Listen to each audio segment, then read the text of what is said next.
Hello my people. Welcome back, my amazing story lovers. Get ready to travel with me on a journey to a world of power, betrayal, and unexpected twists. Tonight, we're diving into a tale that will have you on the edge of your seat, with a rhythm that will beat in your heart long after the story ends. Imagine a girl, lost in the shadows of her rich father's mansion, her every step met with cruelty from the man who should have protected her. But what happens when this forgotten girl, this maltreated stepdaughter, becomes the wife of the most powerful man in the land, the governor himself? Will she find justice? Will she seek revenge? Or will the secrets of her past tear her new life apart? Settle in, get comfortable, and let's get lost in this captivating story of a rich father who maltreats his stepdaughter, who became the governor's wife. You won't want to miss a single moment of this one. Let's go. Sir. Ben was the kind of man whose wealth echoed before he spoke. Known across Lagos Island for his massive warehouses in the heart of Balogun Market, his name carried weight among merchants and politicians alike. But behind the high marble gate of his Victoria Island mansion, a darker truth festered. Sally, his teenage stepdaughter, knew this truth too well. From the moment her mother died during childbirth, Ben treated her as a burden, feeding her guilt with every opportunity. The sleek cars, the shimmering chandeliers, and the daily deliveries of designer clothes never masked the reality that she was treated worse than the housemaids. Sally wasn't allowed to eat at the main dining table. She wore her late mother's old wrappers around the house, while Ben's biological children flaunted imported wear. Her dreams of studying law were constantly ridiculed. Ben claimed women had no place in the courtroom. His abuse wasn't always physical, but the wounds he left on her self-worth were deep and disfiguring. Teachers at school noticed her withdrawn nature, her bruises disguised as accidents, but no one dared question the powerful engineer who donated millions to charity. At 17, Sally met Stanley, an unassuming, bookish boy from one of the wealthiest families in Lekki. Their bond was instant, perhaps fueled by the longing for something real, something kind. Stanley saw past her silence and tattered books. He saw her. But when Sir Ben discovered a letter she hid under her mattress, one Stanley had written in careful, loving words, he flew into a rage. That night, the gates of the mansion clanged shut behind her. And though Sally returned, something in her heart had already escaped. Sally's world tightened like a noose after Sir Ben found Stanley's letter. Her schoolbooks were confiscated, her phone smashed against the marble floor, and every movement she made was monitored. Ben even installed CCTV cameras in her bedroom under the pretense of protection, but Sally knew better. It was surveillance, control, domination.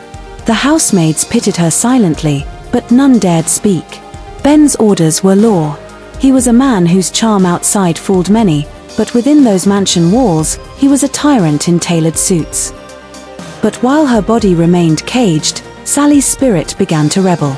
Each night, she whispered her dreams into the darkness, clutching the tattered photo of her mother she had hidden in a crack behind her dresser. That memory kept her sane.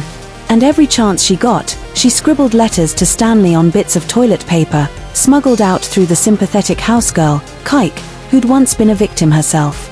Stanley never stopped writing back. His words gave her hope. Hope of a future where her name wasn't followed by curses or slammed doors. Then came the night of her 18th birthday. There was no cake, no celebration, not even acknowledgement. Instead, Sir Ben slapped her for daring to smile while sweeping the corridor. It was the last straw. That same night, under the cover of a heavy rainstorm, Sally slipped out through the back kitchen, barefoot, her heart racing like a war drum. Kike had left the service door ajar. Outside, a black SUV was waiting. Stanley stood beside it, his umbrella drooping, his eyes burning with fear and determination. As the vehicle peeled away from the mansion, neither of them looked back. Stanley took Sally straight to his family's estate in Lekki Phase 1, but things weren't as smooth as they'd hoped. His parents, Chief and Madam Onwubiko, were not pleased. Though they admired Stanley's maturity, they were furious that he had risked scandal by harboring the daughter of the infamous Sir Ben. Sally, despite her calm exterior, felt the sting of judgment in their eyes. She went from one mansion to another, yet again feeling like a shadow in someone else's story. But Stanley stood firm. If we can't offer her peace, then what use is all this wealth? He challenged his father one morning.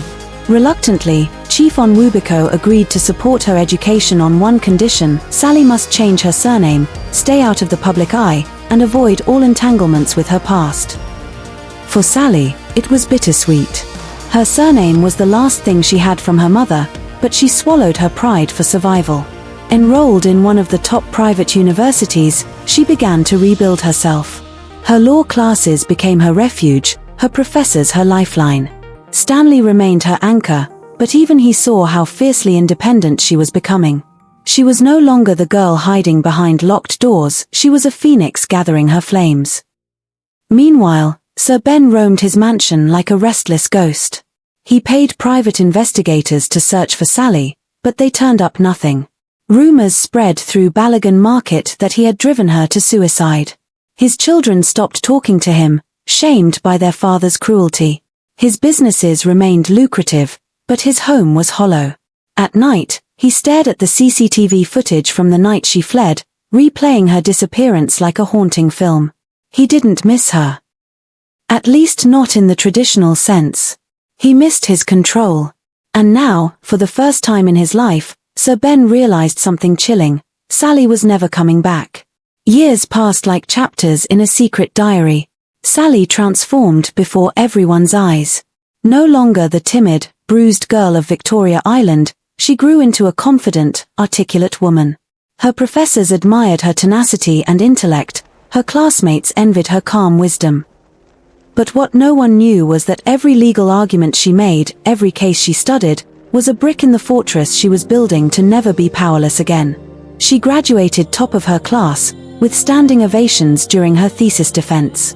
The media didn't know her name yet. But Stanley, ever patient, knew she was preparing for something far bigger than anyone imagined. Stanley, too, had grown into his own. With a master's in political science and his father's connections, he became a respected voice in policy reform. Unlike the other children of the rich, he was grounded, deeply empathetic. It wasn't long before he was approached by his state's ruling party to run for deputy governor. Initially hesitant, he turned to Sally for advice. "Do it," she told him.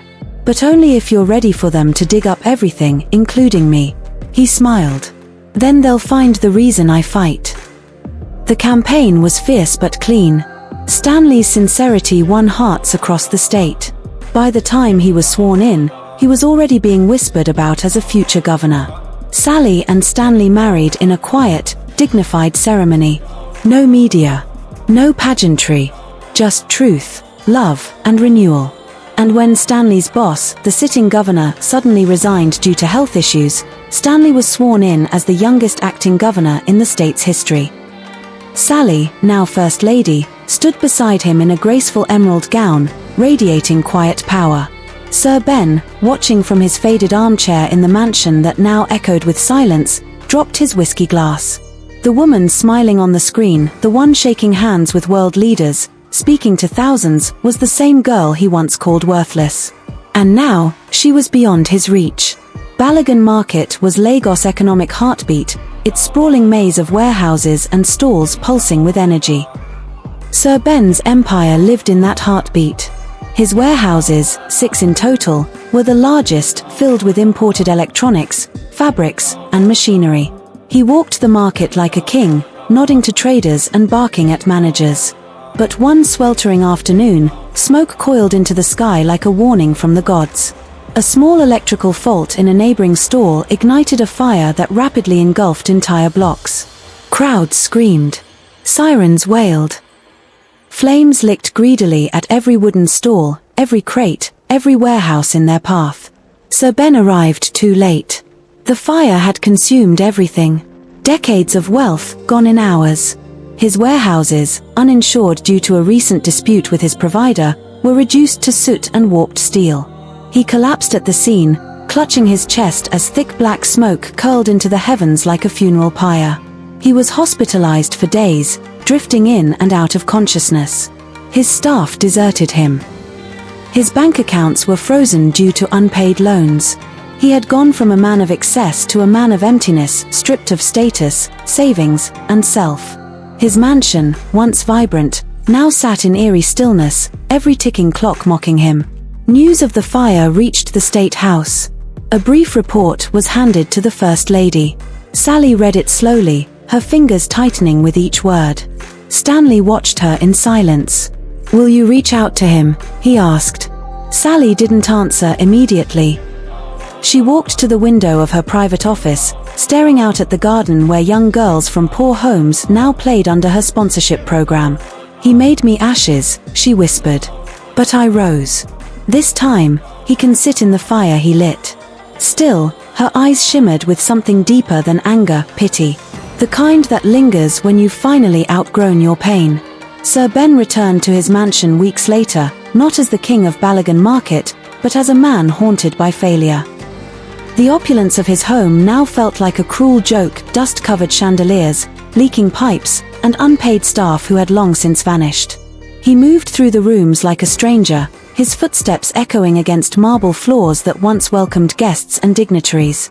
He had sold 3 of his cars just to settle legal fines and utilities. His phone hardly rang anymore. Once the centerpiece of Lagos wealth and prestige, Sir Ben had become a cautionary tale. One humid morning, he heard a knock at the gate. Weak, unshaven, and suspicious, he shuffled to the window and peeked out. A black SUV, government-plated, stood outside. His heart seized. He thought perhaps it was the Revenue Office or worse, the EFCC.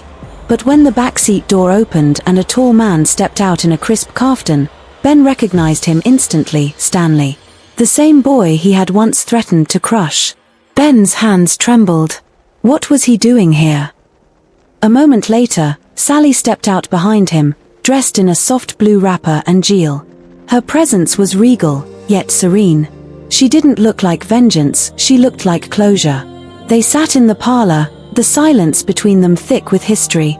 Sally did not touch the water offered. She simply stared at the man who had broken her. Sir Ben struggled to speak, but words failed him. "I didn't come for apologies," Sally said finally.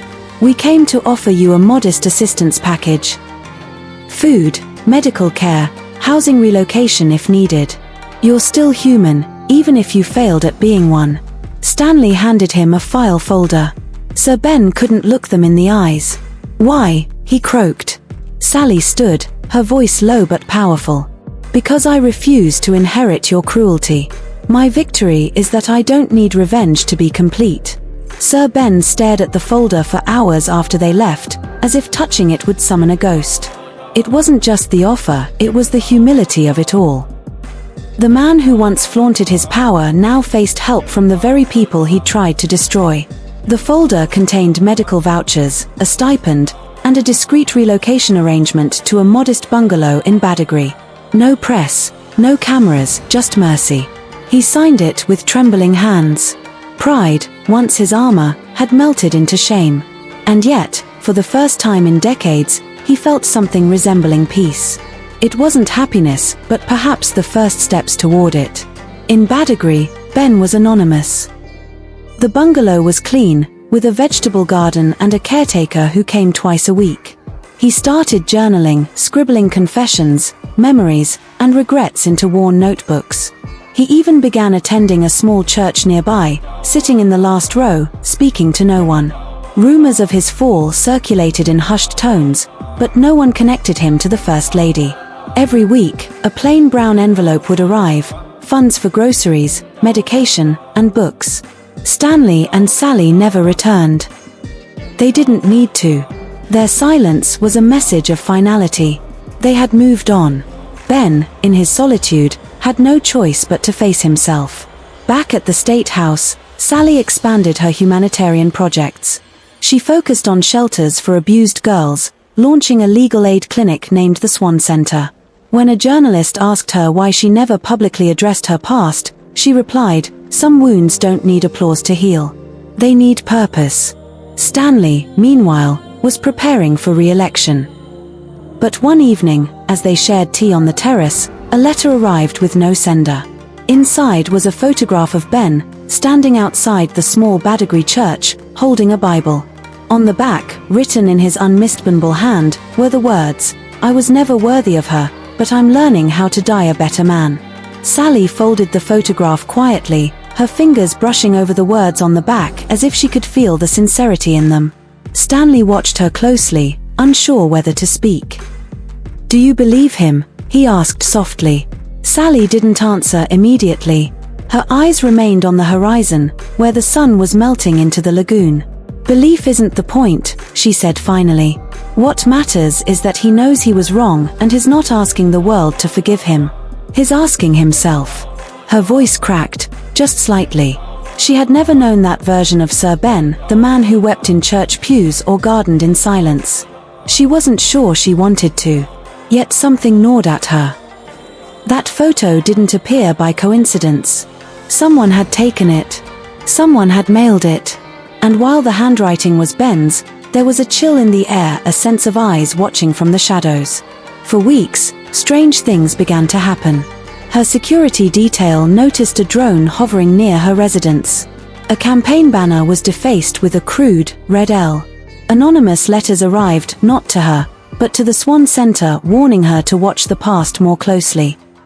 She brushed them off at first, but Stanley wasn't so calm. "What if this isn't about him repenting?" he asked. "What if someone else is rewriting the past?" The State Intelligence Unit traced the drone to an abandoned office once owned by a shell company linked to Ben's former business associate, Maxwell Eder. A name that made Sally's stomach tighten. Maxwell had vanished after the Balagan fire. Some said he fled the country, others whispered he staged the fire for insurance fraud and left Ben to burn with the fallout. The last time Sally had seen Maxwell, she was 16, and he had slipped her a note during one of Ben's dinner parties that read, "You'll be free soon. But freedom has a price." She never understood what he meant. But now, years later, it felt like the debt had come due. Sally couldn't sleep. Maxwell's name alone was enough to ignite memories she had tried to bury. The hushed conversations in Ben's office, the coded glances during tense dinners, the night she caught them shredding documents when they thought she was asleep. But Maxwell had always been different. Cold, methodical, but strangely interested in her fate. He once whispered, "You're more valuable than you think," before quickly walking away. At the time, she dismissed it as a twisted attempt at kindness. But now, with threats emerging in the shadows and her face plastered across national billboards, she wondered, had Maxwell been watching all along? Stanley reached out to the State Security Service for assistance, and within days, a confidential dossier arrived. It revealed that Maxwell had returned to Nigeria 6 months earlier under a different name and was believed to be operating from Port Harcourt. The drone, the letters, even the photograph of Ben, it all pointed to a re-emergence. The question wasn't why Maxwell had come back. It was what he wanted. The report hinted at something darker, a missing ledger from the Balagan fire investigation, one allegedly containing names of politicians and contractors tied to an illegal import ring, and Sir Ben's name was at the center of it. Sally was stunned. She had always believed Ben's wealth was built on hard work and arrogance, not crime. But now, everything was under question. Did Ben truly lose everything in the fire? Or was it a cover-up gone wrong? She decided to visit her stepfather in Badagry, this time, without Stanley or security. She arrived just after dusk.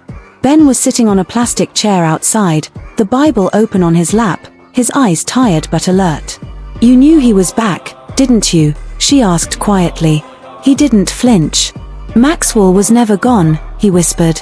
"And if he's surfaced now, it's not for me. It's for you. Because there's something I buried a long time ago.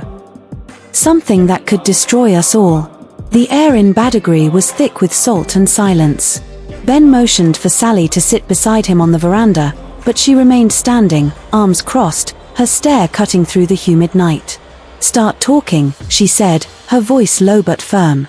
Ben exhaled shakily. "Years ago, before your mother died, Maxwell and I were involved in a logistics scheme, customs evasion, imported electronics, even arms shipments masked as construction gear. It got out of hand. When she found out, she threatened to leave me and take you. That night, I tampered with her brakes. It was meant to scare her, not kill her. Sally staggered, her mouth parting but no words coming out.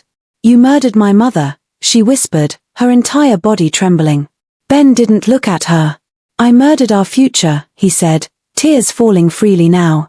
Maxwell covered for me. We both buried the evidence, literally.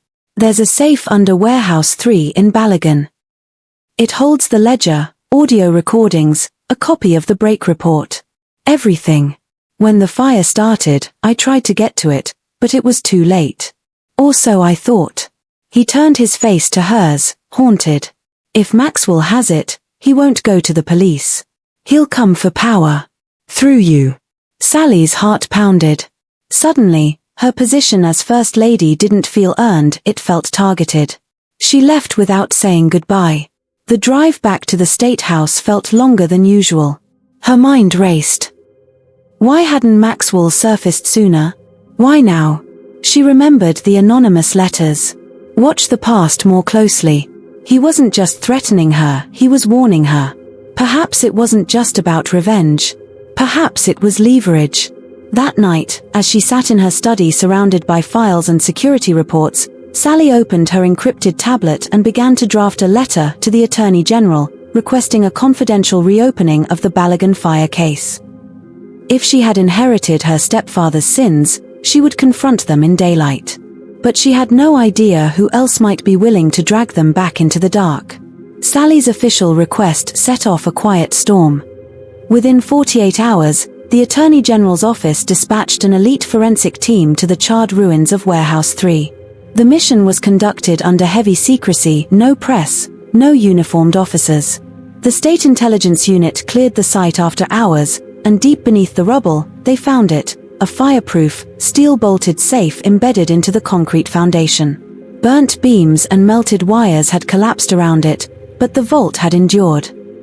As it was pried open, a cloud of dust rose, and inside sat 3 items: an old ledger wrapped in plastic, a flash drive, and a sealed envelope with the name Sally scrawled in a familiar hand. Sally's hands trembled as she opened the envelope in the privacy of her secure office. Inside was a single page, handwritten by her mother. Dated weeks before her death, it read, "If anything happens to me, promise me you'll never trust Ben. He has a darkness I tried to tame but couldn't. Maxwell is worse. They're not just greedy, they're dangerous. Protect yourself. Be louder than me. Be braver." Her eyes blurred with tears, the paper shaking between her fingers. The flash drive, when decrypted, contained voice recordings, discussions of bribes, names of complicit customs officers, illegal deals that traced all the way to senior political figures, some of whom still held power. Stanley was the first to listen. "This is a war," he said grimly. "If we release this, your name, my name, everything we've built could become collateral." Sally nodded slowly. "But if we don't, we'll be no better than the people we ran from." They agreed to bring in a trusted journalist, anonymous publication, encrypted sourcing, deep investigation. What they didn't anticipate, however, was that Maxwell would strike first. The next morning, every major media outlet was flooded with scandalous headlines. First Lady tied to Balagan fire criminal ring, secret daughter of corruption. Sally's photo was everywhere, twisted, doctored, splashed across screens. It wasn't just war now. It was personal. And Maxwell had made his move. The press descended like vultures. Within hours of the exposé, social media boiled with hashtags, #First Lady of Fire, #Sally Scandal, #From Ashes to Deceit. Stanley's political opponents pounced, calling for his immediate resignation. Rumors swirled. Accusations that Sally had fled justice, that she inherited blood money, that her humanitarian programs were fronts for laundering old crimes. The truth didn't matter. The narrative had already taken flight. Protesters gathered outside the State House gates, their chants echoing through the marble halls. Inside, Sally stood firm, silent, unreadable, though her heart felt like glass cracking under pressure. Stanley called for an emergency cabinet meeting. "They're after her, not just the office," he told his advisors. "This isn't a scandal, it's a setup. A political cleansing." Yet even among his closest allies, hesitation lingered. Some urged him to distance himself from Sally for the sake of his career. One advisor bluntly asked, "Would you sacrifice the throne for your queen?" Stanley's answer was immediate. "The only throne I respect is the one she survived without a crown." Still, the machinery of politics was brutal. The Ethics Committee launched a formal inquiry. Sally was given 72 hours to respond to the allegations or face public investigation. But Sally wasn't panicking, she was preparing. Alone in her study that evening, she reviewed every document, voice memo, photo, and file recovered from the safe. Maxwell had beaten her to the narrative, but not to the truth. She reached out to the anonymous journalist who had previously investigated corruption at the ports, code name INI. Through a secure channel, she uploaded the flash drive, the ledger, and her mother's letter. "The real story isn't that I inherited corruption," she typed. "It's that I exposed it and it tried to eat me alive." She hit send. The war wasn't over. But the battlefield had just shifted. Just before dawn, Sally received a single-line message from the anonymous journalist, "INI, the story drops tonight." That entire day, the State House felt like it was holding its breath. The tension crept into every corridor, every security checkpoint. Stanley was scheduled to deliver a national address in the evening, but now they waited, betting everything on the journalist's promise to flip the narrative. Meanwhile, behind the scenes, another storm was brewing. Security analysts reviewing internal surveillance detected a strange breach. A figure cloaked in black had accessed a restricted server room in the early hours. The footage was glitchy, distorted, but unmistakably human. Stanley ordered a lockdown of all tech terminals. As he watched the footage, something caught his eye, the way the figure moved, limping slightly, left hand trembling. Sally stepped closer and froze. "That walk," she said. "It's Maxwell. He has nerve damage on the left side. He used to call it his shadow hand." Security scrambled to trace the access point. The breach hadn't stolen anything, it had planted something. A ghost file had been inserted into the governor's press materials, titled "Her Truth is a Lie." If they hadn't caught it, Stanley's speech would have ended with Maxwell's manipulated audio spliced into the final clip, painting Sally as a co-conspirator in her mother's death. But fate had flipped sides. That night, as the world tuned in, it wasn't Stanley who spoke first, it was INI. A 40-minute expose aired on national television and was mirrored across social media platforms. It revealed everything: Maxwell and Ben's import fraud, the evidence Sally recovered, her decision to report it instead of bury it, and the full context of her past. Then came the voice recordings, Maxwell threatening Sally, Ben's confession, and the note from her mother. The truth hit like a tidal wave. In one night, Sally's name went from scandalous to sacred. The hashtags shifted: #Salither Unbroken, #TruthIsFire, #Daughter of Courage. The expose ignited the nation. For the first time, the public saw Sally not as a scandalized First Lady, but as a survivor who had torn the lid off decades of corruption. International outlets picked up the story. Human rights groups hailed her bravery. She was invited to speak at the African Women's Leadership Forum, and her foundation received a surge of donations. But in the quiet corners of government, enemies regrouped. Those named in the recordings, customs officials, politicians, business tycoons. New Sally had just placed a spotlight on an entire rot system. Some resigned. Others went underground. A few began plotting. Stanley's approval rating skyrocketed. But their marriage, though strong in public, bore quiet bruises. "This isn't over," he told her one night. "You've exposed them, but exposure isn't erasure." Sally nodded, though her mind was far away. She couldn't stop thinking about Maxwell. Why return now? Why not disappear completely? A week after the expose aired, a mysterious package was left at the gate of the Swan Center. No name, no return address. Inside was a single cassette tape and a note in childlike handwriting: "You may have burned the forest, but roots remain." It was signed, simply, M. The tape was digitized immediately. It contained a single voice clip, Maxwell's. "You think this ends with me? No, Sally. I was just the vessel."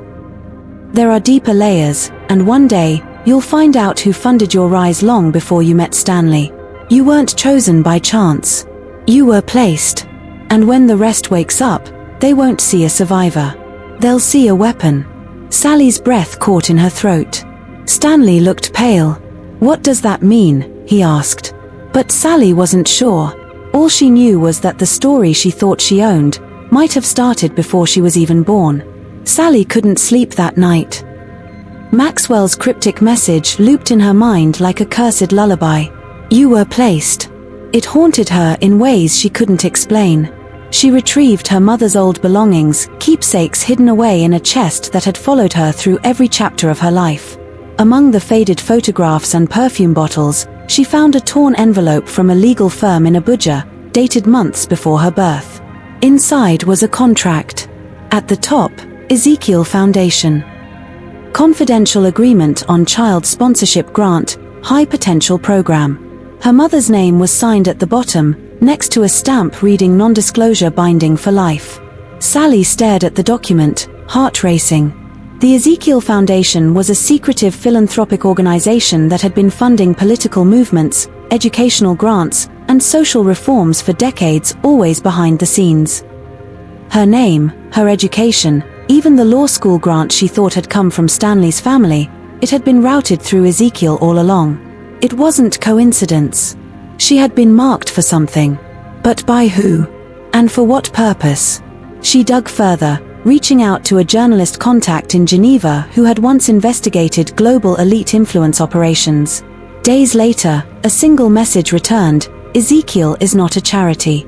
It's a chessboard. And you, Sally, you're not the player. You're the queen on a rigged board. Meanwhile, Stanley was approached by a shadowy figure at a diplomatic dinner, an ambassador with no listed country, no public record, yet everyone made room for him. He slipped Stanley a business card that simply read, "We don't lose our assets. She'll remember what side she belongs to."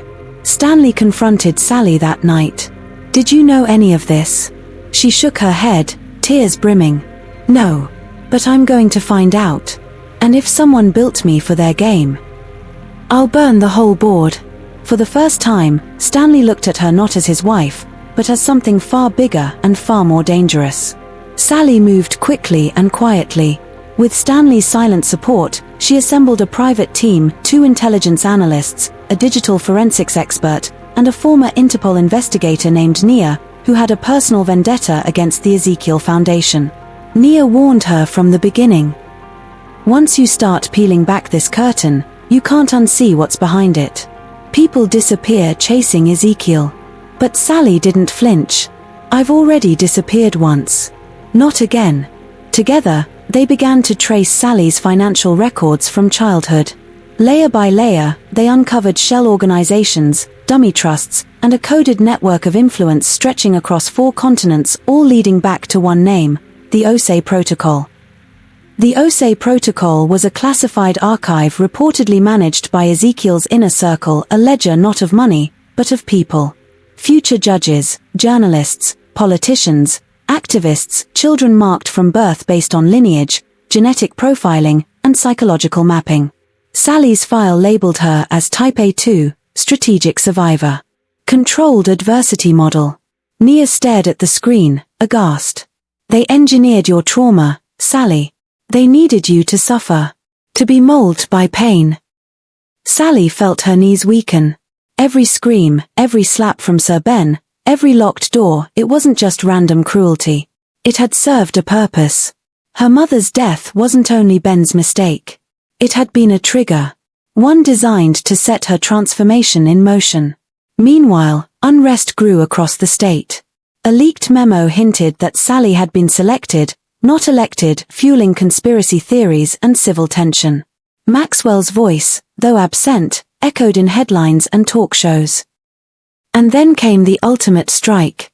The National Electoral Commission released a dated photograph showing Sally at age 10, shaking hands with a white-bearded foreign man, none other than Ezekiel Donnell, the foundation's elusive founder. The image was grainy, but undeniable. The caption read, "Destiny by Design." Overnight, Sally became both a beacon and a threat. The people didn't know whether to love her, or fear what made her. The revelation shattered the nation's illusion of choice. Debates flooded every platform. Was Sally a symbol of resilience or a pawn in a long-standing game of global manipulation? Protests flared in some cities, while vigils were held in others. The nation was split, not just by politics but by identity. Stanley's cabinet urged him to ask Sally to step down for optics. He refused. She didn't create the game. She survived it. And now she's breaking it. But even he knew something more dangerous was unfolding. Because beneath the public outrage, silence was creeping in. The kind of silence that precedes a storm orchestrated from boardrooms no one knew existed. Sally received an invitation, a single white envelope delivered by hand, without security interception. Inside was a card embossed with gold. The table requests your presence. Zurich. 1 seat only. There was no sender. No address. Only GPS coordinates, and a time. Nia warned her, that's the heart of it. The OSE protocol. They're calling you to the source. Stanley begged her not to go. You don't owe them anything. Sally touched his hand gently. I owe me the truth. 3 days later, she flew under an alias, arriving at a secluded estate overlooking the Swiss Alps. Men in tailored suits and women with cold smiles waited. In the center sat an old man, Ezekiel Donnell himself, alive, gaunt, and watching her with glassy eyes. You were our masterpiece, he rasped. Proof that pain produces precision. Sally didn't sit. And you're proof that monsters don't hide in shadows, they build empires from them. A woman in grey spoke next. You can shut us down. Expose every name, every file. Or, you can ascend. You've already won hearts. Let us give you the world. The room fell still. Sally looked around, people who had shaped her from afar, who played God with the lives of children. She took a deep breath and said, I didn't climb out of fire just to become its flame. She turned to leave. But as she reached the door, Ezekiel called out, then you've made your choice. But we made you. And what we make, we never truly lose. Sally returned to Nigeria in silence. No press. No security convoy. She went straight to the Swan Center, locked the doors, and sat in the dark for hours. The voices from Zurich echoed in her mind, taunting, promising, threatening. She hadn't signed their agreement, hadn't accepted their throne. But she also knew walking away didn't mean walking free. The OSE protocol didn't need loyalty. It thrived on possession. And now, Sally had made herself a target not just to them, but to every system that fed off their power. Stanley sensed it too. They won't kill you, he said one night. They'll corrupt what you built. Rewrite you. Erode the memory of who you were until nothing real remains. In the days that followed, Sally began a full declassification of everything she knew. With Nia's help, she released a web-based archive titled The Phoenix Files, a searchable portal of documents, voice logs, contracts, birth records, and funding trails that traced Ezekiel's shadow across Africa and beyond. It wasn't just exposure, it was war. The world responded with chaos. Governments collapsed. Probes were launched. Victims emerged, telling stories like hers. But not all celebrated her. Some saw her as the destroyer of order, the woman who destabilized their peace. Even Stanley's re-election was now under scrutiny, not because he lacked support, but because Sally had become too powerful to be ignored. Then came the twist. A leak. A confidential audio file, supposedly from Sally herself, claiming that she had known about the protocol since childhood, that she had played along to get ahead. Her voice. Her cadence. Her laugh. But Sally had never said those words. It was a synthetic deepfake. Expertly crafted. Legally untraceable. A final strike from the architects she had rejected. It cast doubt over everything. Supporters turned cautious. Enemies grew emboldened. Stanley's cabinet fractured. Nia vanished. And one evening, as Sally stood on her balcony staring at the sea, a black drone hovered silently overhead, watching. In her hand was a note, unsigned, typed in serif font, "You were never the queen. Just the bait." The drone disappeared as quickly as it came, but the message it left behind struck like a dagger. You were never the queen, just the bait. Sally knew exactly what that meant. Her entire ascension had been part of a larger scheme, not to rule, but to flush out something, or someone. She was never meant to survive it, only to lure others into the light. The Phoenix Files had triggered global chaos, yes, but it also forced dormant agents and sleeping conspiracies to react. She wasn't the enemy. She was the earthquake. And now, the real players were stepping into the open because of her. She was the flame and the fuse. Stanley, now caught in a whirlwind of international inquiry, was given an ultimatum by his party: distance yourself from her completely or resign. He didn't flinch. Instead, he stood beside Sally at a televised press briefing where they unveiled Phase 2 of the Phoenix Files, an encrypted ledger of names directly tied to the OSE Protocol's secret political puppets. Let truth shape the future, Sally declared, her voice steady despite the storm. But not everyone welcomed the fire. That same night, multiple assassination attempts were foiled at the State House perimeter. Someone had put a price on her head, someone terrified of how far her truth might reach. And then, the unexpected happened. A video leaked online, Maxwell, alive, on a private island, flanked by mercenaries. In the clip, he confessed to orchestrating the deepfake and manipulating both the OSE board and Sally's enemies to accelerate chaos. I was the experiment's failure, he said. She was their masterpiece. So I burned the map. Then he said something chilling, but the real mastermind? You've never met him. Because he's her blood. The video ended with coordinates. When traced, it led Sally to a private DNA file buried in government archives. Her mother wasn't just an activist, she had once been married to Ezekiel Donnell. Sally's world shifted again. The man she had condemned was not just her mother's puppet master. He was her biological father. A quiet wedding in the past, annulled before Sally's birth, buried under secrecy. Her mother had run to protect her. Sir Ben, for all his evil, had shielded her from something darker. The rage, the fear, the agony, it collided in her chest like a tidal wave. All this time, she whispered. She wasn't just placed in the game. She was born into it. A living product of fire and manipulation. The final pawn in a global power experiment. A queen not crowned, but designed. Rather than fall apart, Sally rose higher. She issued one final speech. Broadcast across all networks, she named names, shared files, exposed global banking trails, and called on the international courts to dismantle the OSE Foundation entirely. My bloodline is not my destiny, she declared. But my fire will rewrite it. The world trembled. Arrests followed. Revolutions began. She resigned as First Lady, stepping into a global humanitarian role with no borders, no office, just truth. Stanley stepped down with her, willingly. We were never meant to rule, he said. We were meant to wake the world up. In a final twist, the story ends in ambiguity.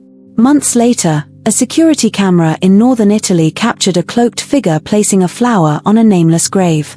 A whisper was heard on the video feed, distorted but faint, "Checkmate, Ezekiel." The footage was later deleted from all archives. No one knows who the figure was. But some say Sally never disappeared. She simply became untouchable. A legend. A storm. A daughter born of fire, who burned the board to ash. And that, my dear ones, is where we leave our princess for today. The little bird that was once caged now soars high in the sky. Thank you.